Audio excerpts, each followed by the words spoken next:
Ինչի համար է Արցախի նախկին պետնախարար Ռուբեն Վարդանյանը հիմա ադրբեջանական զնդանում։ Նրա որդու մեկնաբանությունը կարճ է, որովհետև 44-օրյա պատերազմից հետո եկել էր Արցախ աջակցելու տեղի քրիստոնյա բնակչությանը, որոնք լքված էին աշխարհի կողմից։ Այժմ վճարում է հենց դրա համար հալածվող փոքրաթիվ բնակչությանը խաղաղ միջոցներով պաշտպանելու իր փորձի։ Ճնշում գործադրել Ալիևի վրա ազատ արձակելու ապօրինաբար պատանդառած հայերին Ամերիկայի փոխնախագահ Վենսի Հայաստան այցելությանն ընդառաջ Դավիթ Վարդանյանի կոչն է ուղղված ամերիկյան վարչակազմին։ Հիշեցնում է, հայ-ադրբեջանական նախախաղաղության գագաթնաժողովից առաջ նահանգների առաջնորդ Թրամփն էր խոստացել զբաղվել քրիստոնյա հայերի հարցով, ինչպես հենց ինքն էր ձևակերպել Հայաստանի վարչապետի հետ զրույցում։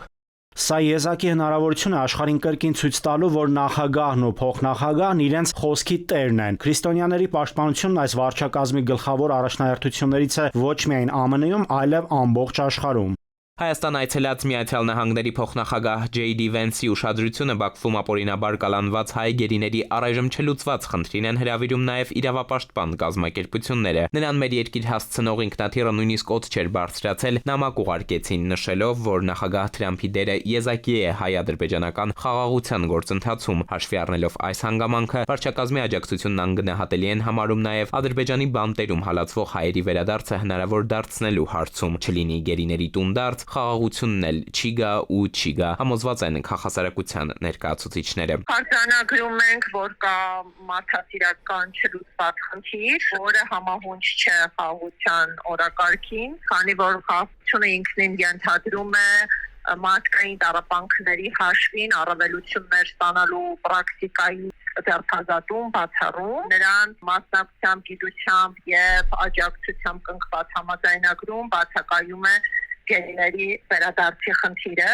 ուստի մենք գերիների վերադարձը դիտարկում ենք որպես հասարակությունների միջև վստահության ամրապնդման, վերականգնման առանցքային գործոն, առանց որի չենք կարող վստահելիություն ունենալ խաղաղության խոստումներում։ Փոխնախագահ Վենսը, ով ի դեպ Երևանից Բաքու է գնալու հայ գերիների ազատ արձակման հարցի վերաբերյալ նամակ է ստացել նաև Մեծիտանն Կիլիկիո Արամ առաջին կաթողիկոսից։ Հովվապետն Անտիլիասից Ջեյ Դի Վենսի անձնական միջամտությունն է հայցել ինչպես այդ, այնպես էլ Արցախի հոգևոր մշակութային կոթողների պաշտպանության հարցերում։ Հիշյալ նամակի մեջ վեհապար հայրապետը նաև հիշեցնում է, որ միջազգային օրենքը հստակորեն շեշտում է թե ռազմագերիների ազատ արձակման եւ թե հոգևոր մշակութային կոթողների պաշտպանության կարեւորությունը։ Բազմաթիվ նամակներ, կոչեր, ուղերձներ աշխարհի տարբեր կողմերից։ Իրականում ինչ ակնկալիք կարող ենք ունենալ Թրամփի տեղակալից Բաքվում ապօրինաբար կալանված հայերի խնդրի լուծման վերաբերյալ, հաշվի առնելով նաև այն հանգամանքը, որ Ալիևի դատարանն անցած օրերին կարեց մերոնց դատավճիռները, հատկապես Արցախի նախկին ռազմաքաղաքական ղեկավարության համար սահմանելով խստագույն պատժաչափեր 20 տարուց մինչև ցմահ ազատազրկում։ Միջազգային դատարաններում հայ գերիների շահերը ներկայացնող Սիրանուշ Սահակյանն ասում է, պահանջն առաջնահերթ ադրբեջանական իշխանության հետ երկխոսությունում այս հարցը օրակարգային դարձնելն է։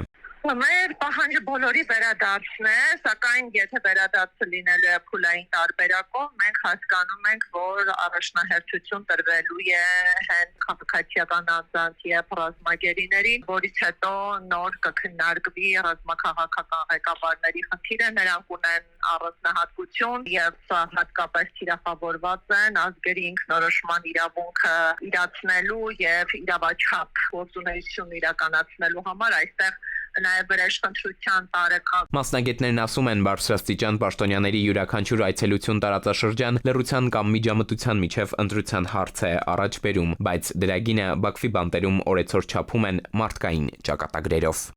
Էդուարդ Պողոսյան, ժամը լրատվական։